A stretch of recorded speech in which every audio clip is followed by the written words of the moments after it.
Yun, magandang araw po sa inyo lahat, Luzon, Visayas, Mindanao, pati na rin po sa mga kababayan nating OFW dyan.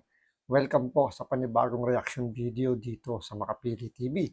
Ngayon ito, pagkwentuhan po natin itong mga kongresistang nambastos po kay VP Sara nung nakaraang budget deliberation. So, hindi po naaprobahan yung budget po ni VP Sara. And then, kumbaga meron pang second round ng deliberation. So, sa September 10 po yun. Ngayon po, dahil po sa mga sinasabi, yung sinasabi po nila na pambabastos nga daw po kay VP Sara, merong isang kongresista pong pinagtanggol po si VP Sara at pinupunan niya po yung mga pagkakamali po na ginagawa ng kanyang mga kasamang kongresista. So yan po si Congressman Marcoleta. So pinupunan niya po yung naging sistema, yung mga pagkakamali na kumbaga parang sumobra na. At halatang halata naman natin na na may personal na itong mga kongresista na to. Hindi na to kumbaga hindi to yung sinasabi lang may politika. Siguro meron mga 1% pero more on more on personalan na. So, panoorin po natin itong mga naging pahayag po ni Congressman Marcoleta kung paano niya binoljak yung kanyang mga kasamahan sa Kongreso. So, kung hindi ka pa nakasubscribe sa Makapili TV, baka pwede pakipindot po muna yung subscribe button. At the same time, palike na rin po ng video. Wala naman pong bayad yan. Kaya, pindot na. So, ito, panoorin po natin itong mga pamboboljak. Yung mga in-expose po ni Congressman Marcoleta sa mga pagkakamali nitong mga kasamahan niya sa Kongreso. So, panoorin po natin ito. Tagal ko na po rito sa institusyon na ito. Sa aking palagay, by next year, kung matapos ko po yung aking term, I would have completed 18 years in the House of Representatives. Papa, Meron po tayong tradisyon eh. It's a time-honored tradition. It's a well-kept tradition. Naguyod natin sa mahabang panahon. Alam mo, pagka-tradition po ito parang it was set in stone. Yes. Hindi basta-basta nawawala ito eh. Pinangangalagaan ito, nirirespeto ang isang well-kept tradition. So, Mr. Chair, ano po ang dahilan bakit po natin binago Bigla ang nawala, tradisyon? Pakisagot mo, Mr. Chair. So, yun. Tinatanong ni Congressman Marcoleta. So, konting background. So, sabi niya 18 years na siyang congressman. And sa haba ng panahon ng kanyang pagiging congressman, naging nagtradisyon na yung kumbaga pinalulusot na kaagad. Hindi na pinahihirapan, hindi na masyadong binubusisi yung budget po ng presidente at ng vice presidente. So ngayon, tinatanong niya ngayon dito, anyari? Bakit ganun ang nangyayari ngayon kay VP Sara? Sa Office of the Vice President, bakit biglang binago nga daw yung tradisyon? So bakit kailangan pinahihirapan? Bakit kailangan busisiin ng todo yung budget po ng Office of the Vice President? So sa mga nakalipas na taon, sa 18 years na sa Kongreso, ngayon lang daw niya na-experience na ganito. Ngayon lang niya na-experience na yung Vice President binabastos po ng mga congressman. Kitain nyo na parang pinalalabas dito ng mga congressman natin na pagdating talaga ng budget deliberation, sila ang Panginoon. Nagpa-power tripping sila kung gusto nilang babuyin, gusto nilang wasakin yung isang sabihin natin isang departamento dahil hindi nila gusto yung nakaupo dong sekretary o sino man may namumuno doon, pwede nilang baluhurain. Kasi alam nila luluhod yan dahil budget na yung pinag-uusapan. Yes. Siyempre, kung wala ka nga naman budget, paano mo naman may patutupad yung mga programang gusto mong ipatubad? So, andun na rin, siyempre yung kumbaga, yung mga kubukubra. Siyempre, hindi na mawawala yan pagdating sa budget. Hindi na mawawala yung mga subi-subi dyan. So, aminin man nila o hindi, meron talaga. May nakakalusot pa rin mga sumusubi. Kaya, lumuluhod yung mga namumuno sa mga departamento dahil siyempre, budget yan. Budget yan, malaking halaga yan. So, yung iba dyan, billion ang hinihingi, iba 100 billion. So, siyempre, ano ba naman na tiklo sila ng kahit 1% aside dun sa sweldo nila. Siyempre kung hindi sila bibigyan ng ng budget, paano nga naman yung sweldo nila maho-hold. So siyempre aside dun sa sweldo, yung siyempre yung kickback din nila, so maapektuhan. Kaya no choice tong mga namumuno na lumuhod, 'di ba? Yumuko dito sa mga tinayupak na congressman na nagpa-power tripping tulad ng ginagawa ngayon dito sa Kongreso, sa Office of the Vice President.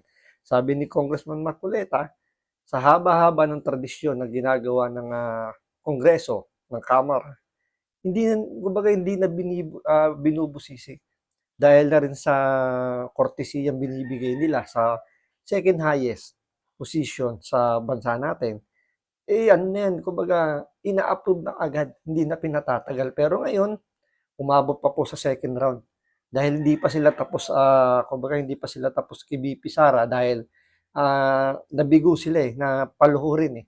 Hindi nila ini-expect na si VP Sara yuyuko sa kanila. So, sinasabi nila na si Madam VP daw yung nag-attitude. Pero hindi nila nakikita na sila yung unang nag-attitude. Kasi ang pinag-uusapan budget ng 2025 pero ang nire-raise nila is yung budget pa nung nakaraang 2022. Wala namang confidential funds na si VP Sara na hinihingi ngayon. So anong reason bakit kailangan pang tingnan yung 2022? Noong 2023 to 2024 wala naman siyang confidential funds. Yun yung pinupunto ni GMA na hindi kinatigan nitong namumuno dun sa budget deliberation ng OBP. Na sinabi nga ni Arroyo, dapat stick lang tayo doon sa issue. Ang budget ng 2025 ang pinag-uusapan, bakit kailangan ungkatin yung 2022 confidential funds? Wala namang confidential funds yung 2023 at ngayon 2024 to 2025, wala rin namang hinihinging confidential funds. So, anong reason? 'Di ba? Dahil siyempre, yun lang naman yung maibubutas nitong mga bata ni Tamba, pati yung mga aktivistang kongresista na yan, yung confidential funds lang dahil nga diyan nila nadali. Diyan nila kumbaga diyan nahulog sa trap si BP Sara dahil sa pag-transfer ng budget ng presidente papunta sa OBP. So, yun yung pinupuna ngayon dito ni Congressman Marcoleta na anong nangyari? Bakit biglang binrake nyo yung tradisyon na kung sinasabi nga nila na tradisyon din naman ng mga congressman na busisiin yung budget. Ano na yung nangyari sa tradisyon nyo na kapag yung dalawang highest official, yung presidente at vice president, na hindi na binubusisi, bakit ngayon yung vice presidente binubusisi nyo ng todo at halatang halata naman na pinahihirapan nyo lang bago ibigay yung budget. Oo nga, no? So gusto kong ibalik sa kanila, meron kaming tradisyon eh. Meron kaming unwritten rule. Kung minsan yung mga unwritten rule na yun, Yun ang naghahari talaga. yun ang naghahari. Totoo naman At yan po. hindi po pwedeng baguhin basta-basta lamang yun. Ngayon, naghahanap ako ngayon ng kasagutan. Baka naman gusto nilang balikan yun. Hindi ba? Kailan lang nangyari? 2023. It was the son of the president, the senior assistant majority leader, deputy majority leader, ang nagsabi at nag-sponsor ng budget. Invoking the time-honored tradition kept by the House. In-approve kagad yung budget. Ayun. So ano ba? Di ba? Tulad nun, yung anak daw ng presidente, which is si Sandro Marcos, nung nakaraang taon 2023, siya yung nag-sponsor. Birgin mo tatay niya presidente, yung anak yung nag-sponsor, dapat medyo hindi dapat pinapayagan yun. Siyempre, may conflict of interest eh. Siyempre, blood-related yun, dapat hindi pinapayagan. Pero ano nangyari? Yung anak, yung nag-sponsor at nag-raise na kumbaga aprubahan na kagad yung budget ng presidente. So, no question asked, sabi ni Congressman Marcoleta, in-approve ka agad. Dahil nga unwritten rule yun eh. Kumbaga, mas ano pa raw yun yung pinaka mas makapangyarihan pa, parang ganun. Dahil nga, dapat malinaw na yan sa lahat ng miyembro ng Kongreso. Pero, ang nangyayari ngayon, dahil siguro sa utos ng kanilang leader. Sana makarating to kay ano, kay Romualdez, yung sinasabi niya ngayon ni Marcoleta na ano na nangyari sa tradisyon natin. Mr. Speaker, dapat tanungin mo yung Congressman Marcoleta. Mr. Speaker, Mr. Speaker, nangyari? Di ba may rules tayo? Bakit ganito nangyayari ngayon na kumbaga binibreak natin yung sariling rules na pinatutupad natin for the longest time. Tapos ngayon, pagdating sa inyo, dahil yung anak niyo yung nag-raise ng motion na i-approve kagad yung budget, no question asked. Dito, wala namang sinasabing wala man lang nag-move ng motion para i-approve kagad. Pagkos, pinahihirapan. At ito, halatang-halata naman na may halo ng pambabastos. Mga congressman, binabastos yung vice president. Second highest ranking official natin. Second in line sa presidente. Binabastos ng mga congressman. Ilan ba ang boto ng mga congressman na nakuha nila? 1 milyon? 2 milyon? Ito, 32 million ang nakakuha ni VP Sara. Tapos babastusin lang ng mga makakaliwang kongresista. Di ba? Anyari, Kongreso. Speaker, may tinatanong po si Congressman Marcoleta. Anyari na po sa unwritten rules nyo. Pamimersonal na po ba dahil sa delikado po or wala kayong kasiguraduhan o talagang hindi kayo mananalo sa darating na eleksyon. Kaya ngayon pa lang, tinatrabaho niyo na si VP Sara. Ano ba nangyari? Bakit parang naiba ata, no? Mr. Chair, ano ba nangyari? Yun ang gusto ko sanang itanong. Ano po ba ang dahilan? Hindi ba ako dapat sagutin? Pero sana, Congressman Marcoleta, dumalo kayo. Di ba?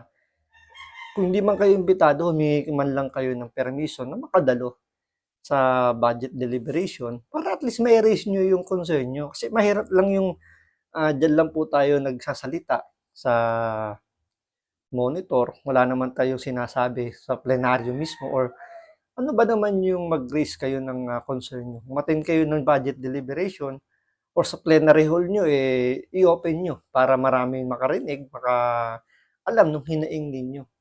Kasi kung dito lang sa medyo matabang, parang kulang yung pagtanggol nyo kay VP Sara kasi malamang hindi to napapanood ni Speaker Romualdez pero I'm sure makakarating sa kanya kasi may nanonood naman sigurado sa inyo. Makakarating to kay Speaker Romualdez pero siyempre pwede magpatay mali siya, sabihin hindi niya alam. Unlike kung doon kayo mismo sa Kongreso magsasalita ng ganyan, malamang sa malamang aksyonan yan at kumbaga makakuha tayo ng magandang sagot doon sa tinatanong mo bakit nangyari itong mga gantong bagay na yung tradisyon natin na kapag yung highest official natin which is yung presidente at vice president dapat hindi na binibigyan ng kortesiya. Pero ngayon parang nangyayari parang binibigyan ng go signal ng speaker natin yung pambabastos sa second highest official po ng bansa natin. Ako, peacemaker ako din. Baka naman gusto nyong balikan po yun. Bigyan niyo po ako ng matibay na dahilan kung bakit kailangan natin baguhin yung tradisyon. Hindi po ba niyo naaalala? Yung opisina ng Vice President is the second highest office. Wala na, hindi na nila iniisip ngayon yan. Kasi kung kailangan, masira yung presidente. Kaya nga, di ba kung mapapansin nyo, ano ang binabalat sa kanya? Confidential funds, confidential funds, confidential funds. Kahit yung mga makakaliwa, confidential funds. Kahit yung mga bata ni Tambi, confidential funds. Which is 2022 pa yun. Di ba? Umuugong na nga yung yung impeachment, di ba? Sinasabi nga nila na magkakaroon nga o plano talaga i-impeach si VP Sara. Pero ano pa rin, tuloy-tuloy pa rin yung mga tambay natin diyan na kahit i-deny nila na walang nilulutong impeachment.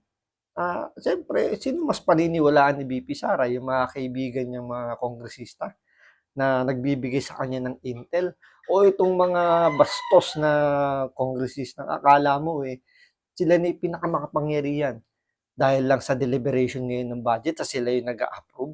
Feeling nila sila na ngayon yung pinakamakapangyarihang nilalang sa Pilipinas. Yung Vice President, baliwala sa kanila yan. Siguro dahil ito lang yung pagkakataon na pwede silang magyabang. Ito lang yung pagkakataon na pwede nilang questionin ang Vice President, kumbaga sinasamantala nila. Pero nagkakamali sila dahil si VP Sara yata yung binabangga nila. At tandaan ninyo, may hawak na ballpen si VP Sara. Naka-record yung mga video na to. Tingnan natin, pag siya ay tumakbong presidente, pagkakaalamanan tayo kung makikita nyo kung ano yung pwede pang kayang gawin ni Vice President. Mark my word. As indicated by the Constitution. So, tingnan nyo yung uri ng pagtatanong. Kung paano tanungin. Kaya nga paano po, mukhang Bastos nga. Tapos ang pinalalabas nila, si VP Sara yun ang babastos. Sino ba ang unang ng bastos? 'Di ba? Nagbigay na nga si VP Sara ng ng pauna niyang ng salita na sinasabi nga mag-stick tayo sa budget. Ang pag-usapan lang natin yung budget dahil aabutin tayo na hanggang umaga rito kapag naiba yung mga itatanong.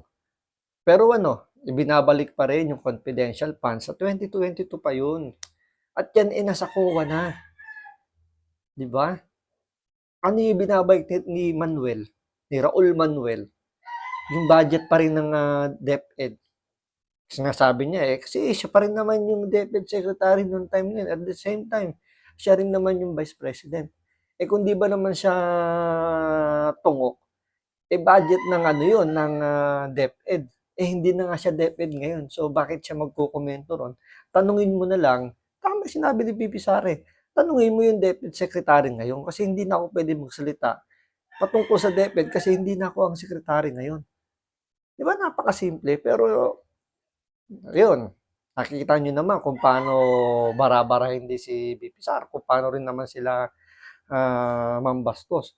Sino ba yung unang ng bastos? 'Di ba? Tinawag niyang puset si VP Sara. Di nakatikim siya ngayon kay VP Sara na tama nga naman. Bakit pinapayagan pa ng Kongreso na isang convicted child abuse na nangunguha ng mga bata, dinadala sa bundok, doon sa lugar ng mga NPA. 'Di ba? Pinapayagan pa magsalita doon. Convicted nga yun. Tapos may plano pang tumakbo sa pagiging senador. Bakit? Siyempre, para magamit niya na hindi siya mahuli. Kasi gagamitin niya yung yung pribilehiyo na maging senador na hindi siya pwedeng arestuhin kaagad dahil bibigyan siya ng kortesiya dahil sa pagiging senador, hindi siya pwedeng arestuhin. Kaya ang lakas ng loob na tumakbo bilang senador. Diyan natin makikita itong mga kongresista natin na lumalabis na talaga dahil binibigyan ng kapangyarihan ng sobra-sobra ni Tambi dahil nga may plano itong tumakbo sa maging presidente na kulelat naman sa survey. So, kayo na pong balang humusga kung karapat-dapat ba itong mga tumatakbong senador na aktivista manalo sa gobyerno sa Senado natin. So, nasa inyo na po yung pagpapasya. So, maraming salamat po sa panonood. Ingat po kayo lagi. God bless.